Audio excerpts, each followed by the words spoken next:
ಸುರಾಜನು ಬರುವ ಅಸಂಖ್ಯ ದೂತರೊಡನೆ ನನ್ನನ್ನು ರಕ್ಷಿಸಿದ ಯೇಸು ನನ್ನ ರಾಜನಾಗಿ ಬರುವ ಕರ್ತನಾದ ಯೇಸು ಕ್ರಿಸ್ತನ ಪರಿಶುದ್ಧ ನಾಮದಲ್ಲಿ ಎಲ್ಲರಿಗೂ ಕೂಡ ವಂದನೆಗಳು. ಮತ್ತಾಯನು ಬರೆದ ಸುವಾರ್ತೆ 5ನೇ ಅಧ್ಯಾಯ 26ನೇ ವಾಕ್ಯ.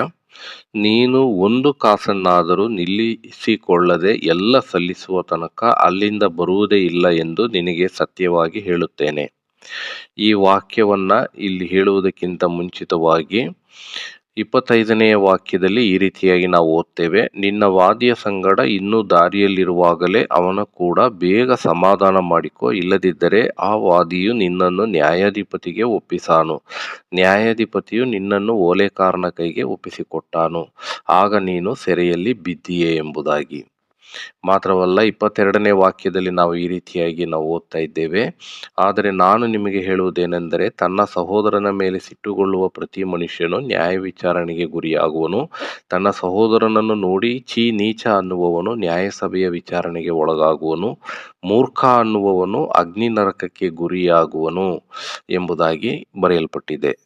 ನನ್ನನ್ನು ಕೇಳುವ ಪ್ರಿಯರೇ, ಮನುಷ್ಯನು ಪಾಪದ ನಿಮಿತ್ತವಾಗಿ ತನ್ನ ಹೃದಯದಲ್ಲಿ ಕ್ರೋಧ, ಕೋಪ, ಎಲ್ಲ ರೀತಿಯಾದಂಥ ಕೆಟ್ಟತನದಿಂದ ತುಂಬಿಕೊಂಡಿದ್ದಾನೆ. ಅವನು ಮನುಷ್ಯನನ್ನು ದ್ವೇಷಿಸುವವನಾಗಿದ್ದಾನೆ, ಅವನನ್ನು ಕೆಟ್ಟ ಮಾತುಗಳಿಂದ ಕರೆಯುವವನಾಗಿದ್ದಾನೆ. ಈ ಕೋಪ, ಕ್ರೋಧ, ದ್ವೇಷ ಕೊಲೆಯಲ್ಲಿ ಅದು ಅಂತ್ಯಗೊಳ್ಳುವಂಥದ್ದಾಗಿದೆ. ಆದರೆ ಮನುಷ್ಯನ ಈ ರೀತಿಯಾದಂಥ ಒಂದು ದುಸ್ಥಿತಿಗೆ ಕಾರಣ ಅವನಲ್ಲಿರುವಂಥ ಪಾಪವೇ. ಈ ಪಾಪಕ್ಕೆ ಪರಿಹಾರವಾಗಿ ಪಾಪದಿಂದ ಬಿಡುಗಡೆ ಹೊಂದಿದರೆ ಮಾತ್ರ ಮನುಷ್ಯನನ್ನ ದೇವರ ಪ್ರೀತಿಯಲ್ಲಿ ಪ್ರೀತಿಸುವುದಕ್ಕೂ, ಕ್ಷಮಿಸುವುದಕ್ಕೂ, ಆಶೀರ್ವದಿಸುವುದಕ್ಕೂ, ಪ್ರಾರ್ಥಿಸುವುದಕ್ಕೂ ಸಾಧ್ಯವಾಗುತ್ತದೆ. ಇಂಥ ಒಂದು ಸ್ಥಿತಿಗೆ ಬರಬೇಕಂದ್ರೆ ಯೇಸು ಕ್ರಿಸ್ತನಲ್ಲಿ ನಂಬಿಕೆ ಇಡುವಾಗ, ಯೇಸು ಕ್ರಿಸ್ತನ ಶಿಲುಬೆಯ ಮರಣದ ನಿಮಿತ್ತವಾಗಿಯೂ ಆತನ ಪುನರುತ್ಥಾನದ ನಿಮಿತ್ತವಾಗಿಯೂ ಪಾಪ ಪರಿಹಾರವನ್ನು ಹೊಂದಿಕೊಂಡು ಹೊಸ ಹೃದಯವನ್ನು ಹೊಂದಿಕೊಂಡು ದೇವರ ಸ್ವಭಾವವುಳ್ಳವರಾಗಿ ನಾವು ಒಬ್ಬರನ್ನೊಬ್ಬರು ಪ್ರೀತಿಸುವುದಕ್ಕೂ, ಕ್ಷಮಿಸುವುದಕ್ಕೂ, ಪ್ರಾರ್ಥಿಸುವುದಕ್ಕೂ, ಆಶೀರ್ವದಿಸುವುದಕ್ಕೂ ಕಾರಣವಾಗುತ್ತದೆ.